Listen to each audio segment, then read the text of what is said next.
Viewers আসসালামু আলাইকুম, তোমরা সবাই কেমন আছো? আশা করি অনেক অনেক ভালো আছো। তোমাদের সকলের রিকোয়েস্টে আজকে আমি বার্গার তৈরি করবো। তো বার্গার করার জন্য আমি এখানে খাসির মাংস নিয়েছি।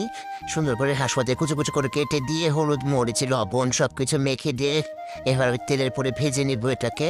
অনেক মচমচে করে ভাজতে হবে, কিন্তু গাছ ভাজা হয়ে গেছে। এখন আমি ভাজাটাকে তুলে নেওয়ার পরে পাউরুটিটাকে কেটে নেবো।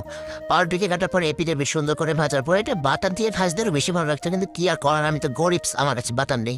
সো সয়াবিন তেল দিয়ে ভেজে নিয়েছি। এবার ভাজা ব্রেডের উপরে সুন্দর করে আমি টমেটো সস দিয়ে পিঠ মেরিয়ে দেবো। ওয়াও, এত এসে একটা ঘ্রাণ আসছিল, তোমাদেরকে কি বলবো, বলে বোঝানোর মতন না। তোমরা যদি না খাও তাহলে কখনোই বুঝতে পারবে না। আমার কাছে তত কিছু নাই, তার জন্য আমি শুধু মাংস আর টমেটো সস দিয়ে তাকে বানিয়ে নিয়েছি। তোমরা চাইলে এখানে চিজ, লেটুস পাতা আরও হাব্বি জাব্বি সব ইউজ করতে পারো। সো ফাইনালি বার্গারটা রেডি। কেমন হয়েছে অবশ্যই কমেন্ট করে জানাবা। ভিডিওটা ভালো লাগলে লাইক কমেন্ট শেয়ার করে দিবা। তোমাদের জন্য কষ্ট করে ভিডিও বানাই, অবশ্যই লাইক কমেন্ট করবা। Tata, bye bye.